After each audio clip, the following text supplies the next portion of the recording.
So in elementary, we had this game we used to play where we had two rows of kids, and the teacher would give us all numbers, so she would go 1 to 5 or whatever, and when she would scream 2, the two kids that had the number 2 would run to the middle, grab the ball, and the first one to get the ball wins.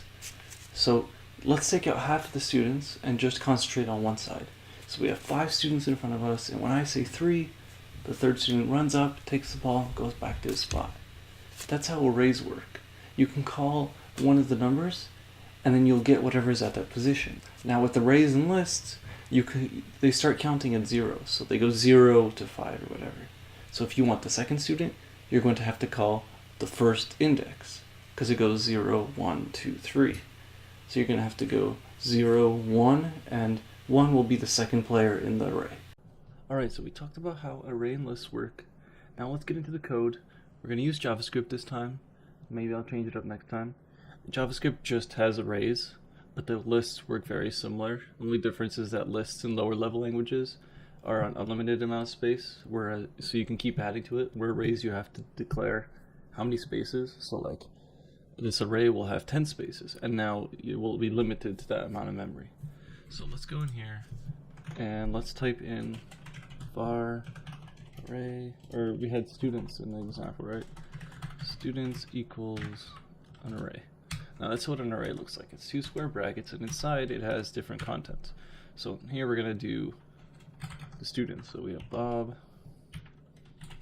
Rick, and German, Jules. Let's add one more.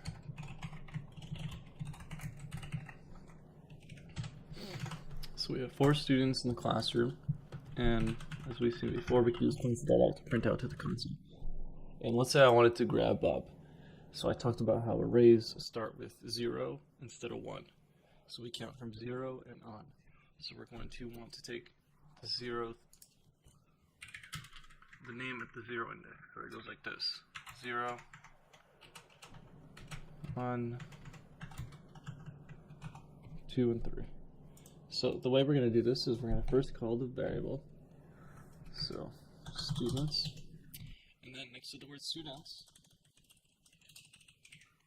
we're going to throw square brackets and then call the number that we want. So if we want Bobby, or Bob, we're going to have to call 0. And if we go and run this in the terminal, so we do array, here, we get Bob. If we wanted to get Chris Not Nice, we would have to do 3 to get the 4th person in the array because we start 1 early. And we get Chris Not Nice. And now we can do different things with this. So we can go do students.length, and that will give us 4, which is the length of the array. So if we wanted the last person in the array, we can get complicated and say students,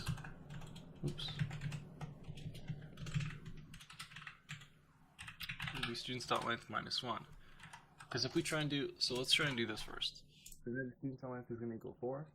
And we know that we could throw it in between these square brackets to access that specific user. So we'd go 0, 1, 2, 3, and there's nothing in the 4th space. So let's see what happens. Yeah, undefined. Because we don't have anything in the 4th space. It would go right here. And we don't have anything there. So we'll do -1. And now that will always return us the last person. Right now it says Chris. Let's go and add one more.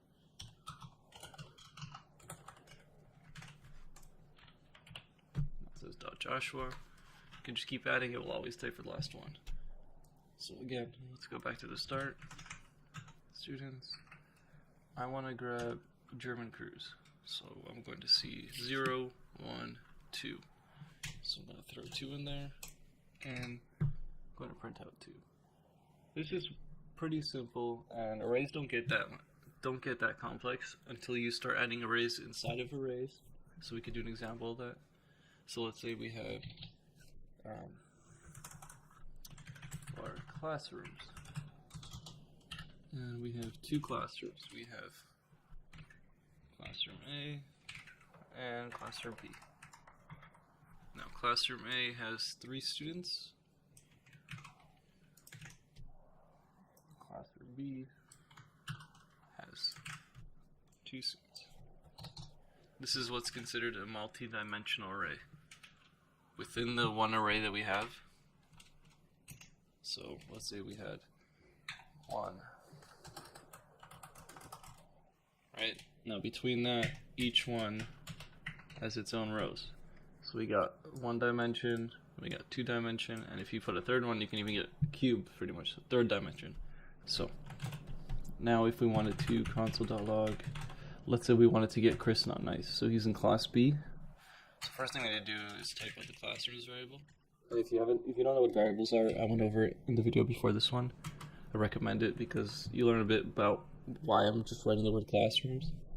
So once I do that, we'll grab, so classroom B is the second index, or the first index actually, but the second item in this array, right? Because we got, I'll make it a bit visually easier to see.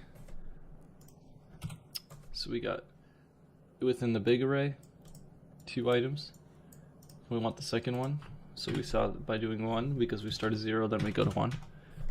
And now within that one, we're going to want to go again and grab the first item. So the 1 will be for the big classrooms, and the 2 will be for the classmates. And once we do that, we get Chris on nice. If we just console.log 1, we're going to get class B. If we console.log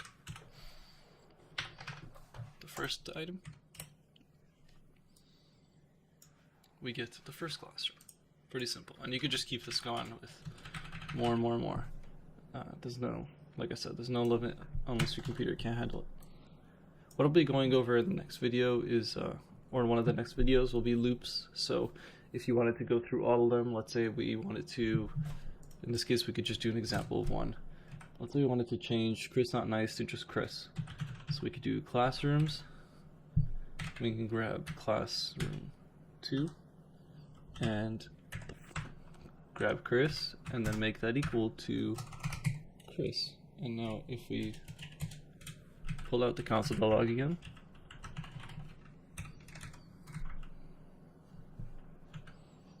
you go classrooms, you go 1, let's just print out the whole class. And now we see we have Chris and Joshua in that class. Do that again.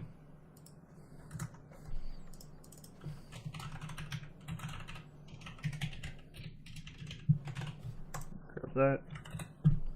And then we see it replaced it down here. And if you get rid of these, it's not going to save it because this is just in memory. So it goes back to what we had before, because when it executes this file, it starts at line 1 and it goes down. Okay, so we're finally done with that array video. Tomorrow we got objects coming in. Yesterday we finished variables. We're going to be having loops, functions, methods, prototypes, all of those fun stuff. And once we've built a good basics of programming, we can jump into projects that you could put on your portfolio and hopefully use to get a job. Now with these projects, I'm going to be doing the bare minimum, so a Twitter app, but then I'm going to give you the option to add in your own features. I'm going to tell you, hey, this is a good place to add in the like feature or the downvote or adding pictures or all these different things that you can go and do on the side and then style it up and make it your own project. So it's not just that you're copy pasting what I'm doing. All I'm doing is going to explain you how everything connects. We're going to set up an MVP, so a minimum viable product, something you could just work with, and from there you can go and add on your own things and do that and put it on your resume and get yourself a job. Thank you for watching. I'll see you in the next one.